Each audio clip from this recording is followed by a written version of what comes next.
Jason, where are you, buddy? Happy birthday. Are you stealing my swag right now? Come on now. I want this for you, bud. Is this silk? Ooh, that's nice. What's up, man? Great seeing Good to see you, brother. Great seeing you. Coach, how you doing? Great to see you. Thanks for doing this, guys. Andy was going to be here, if I have that right, Coach, and then Trav, and then Pat. Well, let's start with what everybody wants to know. Oh, God. Trav, when's the wedding? Get this guy.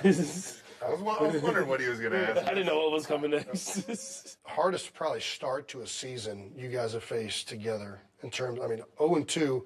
How have you guys been handling this new form of adversity? Just going back to the fundamentals and the work that we put in. Obviously, you have a couple early injuries and you play a couple of really good football teams, and it's kind of one play here or there that changes the entire game. And so for us, it's like, don't make it bigger than what it is. Just go back to work, do what we do, and then the results will kind of come in our favor as the season goes on. You know how that saying goes, the boys are in the band, they're back. So I think there's a little bit of that takes place. You had Rasheed come back in the building. Yeah. Then you had Xavier being able to play. Yeah. All of a sudden, that room, the wide receiver room's going, man, we're kind of whole. Yeah. And there's a certain energy that comes out of there. And then these guys bring it every day. But you got to also have that extra element there. You've been criticized a little bit for not pushing the ball down the field. I've heard that kind of narrative out there. Mm-hmm. And one of the things I love that you said to me 2 years ago was, you throw a bunch of interceptions, it's a bad thing. Mm-hmm. But not throwing any interceptions can also be a bad thing in terms of, you're not really taking chances. Yeah. How do you navigate that? It's a hard thing to navigate, honestly, but I think more than anything, you have to navigate the entire team. You have to know when to be aggressive, when not to be aggressive, when to give guys chances and when not to, and that comes with reps. That comes with how the season's going. That comes with how the defense is playing. Luckily for me, these last few years, especially Spags and that defense, I know that I can take some of those chances knowing that they're going to get the ball right back to me. And then if you look at it, just prime examples is Tyquan Thornton this year. And kind of early in the year, I give him a couple chances. He makes some plays happen. So why not even try to give him some more chances? Now you start feeling that confidence. You feel confidence in the guy and know that if you throw that ball up, he's going to get it or nobody's going to get it. And that stuff, you have to give guys opportunities to make plays, and they go out there and make them. Trav, you're 13. I don't know how many more you got left. How are you approaching this season? Man, I'll be fortunate to keep having fun with these guys year in, year out, man. Yeah. I take it day by day, year by year. I just love coming in to work with these guys right here. That culture has become, my way of life. The expectations every single year, year in, year out, is Super Bowl or failure. And the eye in the sky doesn't lie, baby. You see those first two games, and we're a few plays here and there away from being an undefeated football team. Coach, one of the things I've always admired about you is your... It says starring Kitty Finnley, and there's a fictional character named Kitty in The Life of a Showgirl, the song, that's just this character who you meet. She's up on stage. She's doing, you realize, I want to do what she's doing. She inspires you. And then when you meet her, she warns you. Jason Kelce, the towering, bearded center whose name is synonymous with Philadelphia grit, has never shied away from raw emotion. Yet, on a bright Monday morning inside the ESPN studios, even he was caught off guard by a moment that would transcend football, fame, and the millions watching at home. Kelce was there to talk about his new chapter. The NFL was behind him, at least the part where he strapped on pads and clashed in the trenches every Sunday.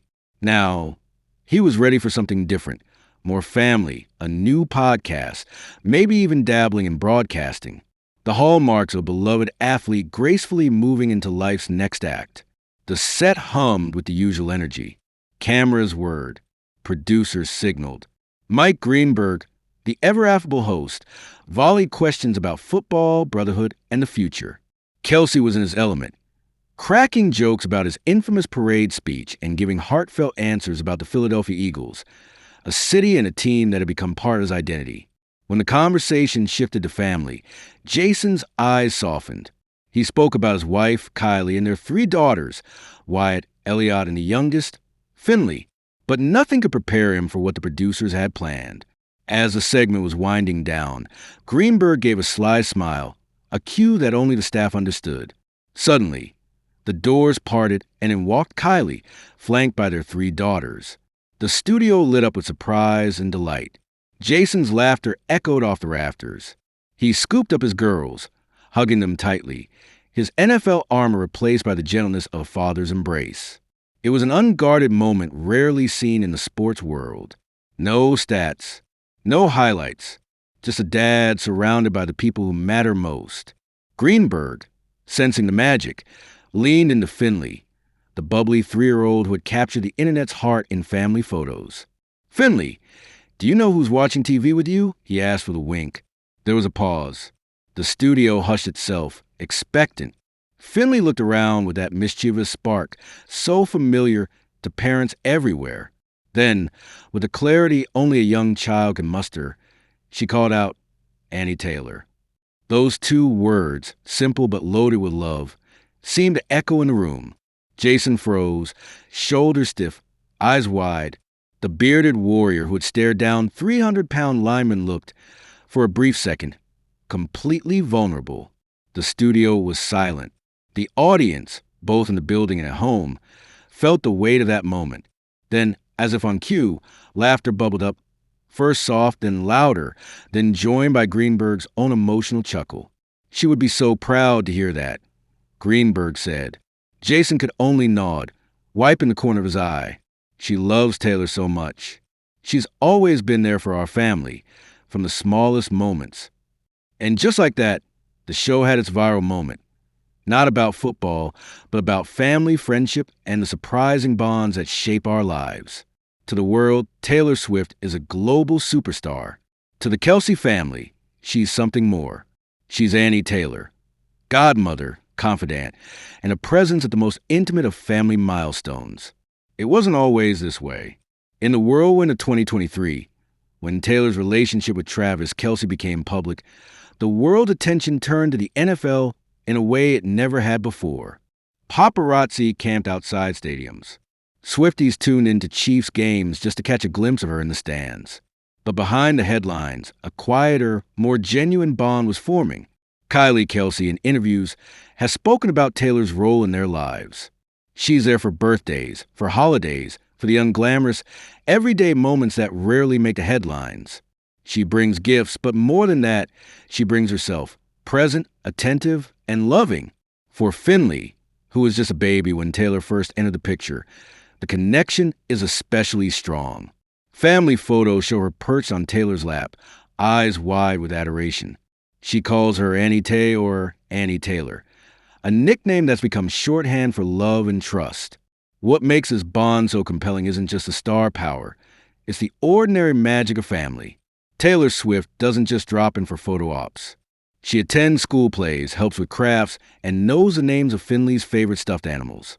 For Jason, who has spent years in the spotlight, this kind of support means everything. Retirement from football isn't just about walking away from a game. It's about finding new ways to be present for the people you love. In Taylor, the Kelces have found someone who understands the importance of those little moments. During the ESPN segment, Jason alluded to this. "The most important team I've ever coached," he said, gesturing to his family. The words were lighthearted but sincere. Behind every great athlete is a network of people who make sacrifices, who cheer the loudest, who hold things together when the world isn't watching. It's easy to be cynical about celebrity friendships, but the Kelce-Swift connection feels different because it's so grounded. It reminds us that no matter how famous you are, we all need our Annie Taylors. Those people who show up, who make children laugh, who turn ordinary days into memories. For NFL fans, the moment was a revelation. Here was Jason Kelce, one of the toughest men in football, brought to tears by the innocence of his daughter and the depth of his chosen family. For Swifties, it was another chapter in Taylor's ongoing story of kindness and connection. The moment spread like wildfire online. Clips of Finnley's shout-out were shared across social media, accompanied by messages of love and admiration. Sports pages and entertainment blogs alike paused their usual coverage to highlight the story. What made that day at ESPN so unforgettable wasn't just a surprise reunion or the mention of Taylor Swift. It was a reminder that the smallest voices can have the biggest impact. In just 2 words, Finnley reminded us all what really matters. Football, fame, and fortune come and go. But the bonds we forge, the families we build, the friends we choose, are what endure. Jason Kelce's tears weren't just about missing the game. They were about gratitude for a career well played, for a family that grounds him, and for the friends who make life richer.